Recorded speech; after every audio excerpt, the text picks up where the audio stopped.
Imagine walking through the serene countryside of Ecuador, where the lush greenery hides a chilling secret. Unbeknownst to you, the very ground beneath your feet holds a story of unimaginable horror. This is the story of Daniel Camargo Barbosa, a man whose crimes made him one of the most feared serial killers in South American history. By the time the truth emerged, it was already too late for dozens of young girls. This is the monster of the Andes. Our story begins in the late 1970s in the coastal regions of Colombia and Ecuador. These were quiet, rural areas where life was simple and families trusted their neighbors. But in this peace lurked an unspeakable evil. Young girls, many from poor families, started disappearing without a trace. They left their homes for errands, to visit friends, or simply to play, and they never came back.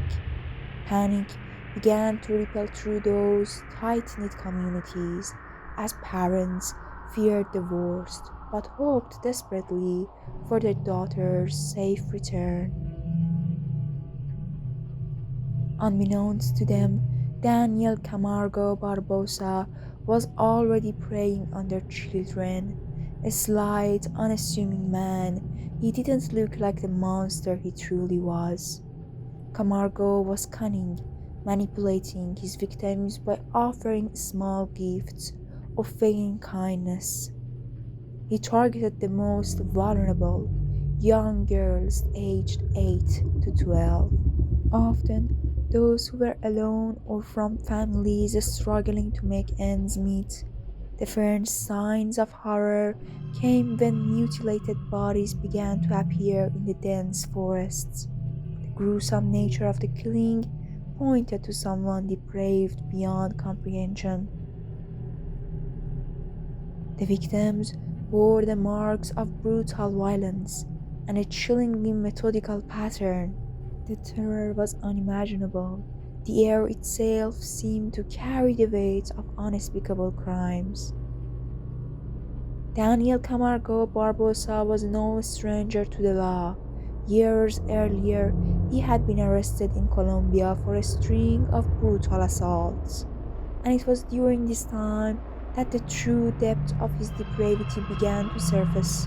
Sentenced to 25 years in prison, it seemed justice had finally caught up with him, but the system underestimated the cunning of his predator.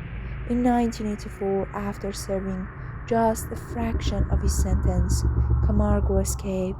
Disguised as a woman, he slipped past guards and vanished into the dense jungle. Authorities launched a manhunt, but he was gone, leaving behind a trail of fear and unanswered questions. Now, a fugitive Camargo crossed into Ecuador, where he resumed his killing spree.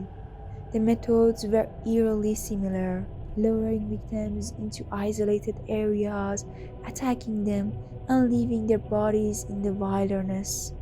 The police were baffled. Despite the discovery of numerous victims, there were no leads strong enough to catch him.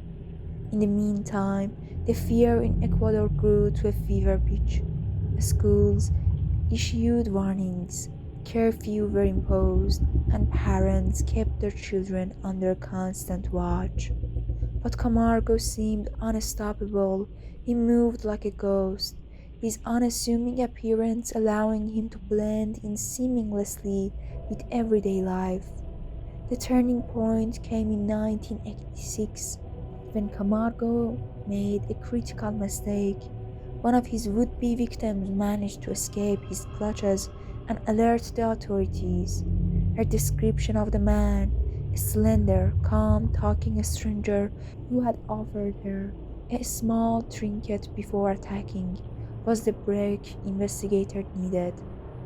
Police intensified their efforts, setting traps in areas where bodies had previously been found.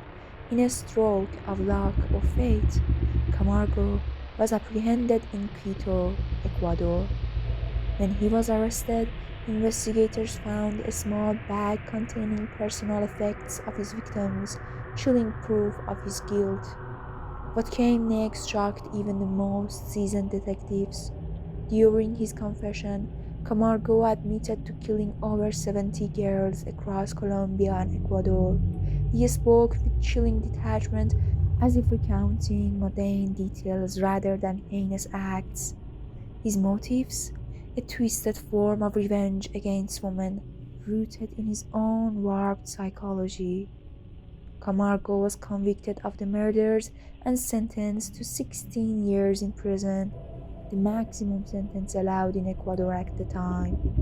For the families of his victims, the sentence felt like a cruel mockery of justice. How could the lives of so many innocent children be worth only 16 years? In 1994, Camargo's reign of terror came to an abrupt end, not in a courtroom, but at the hands of another inmate. He was stabbed to death in prison, his life ending in the same violent way he had inflicted upon so many others. Daniel Camargo Barbosa may be gone, but the scars he left behind will never fade. His story is a haunting reminder of the evil that can hide behind an unassuming face, and of the unspeakable darkness that lurks in the hearts of some. Even now, the forests where he discarded his victims carry the weight of their suffering, a silent testament to a horror that should never be forgotten. This chilling tale leaves us with one question: how do we protect the vulnerable from those who walk among us unnoticed until it's too late?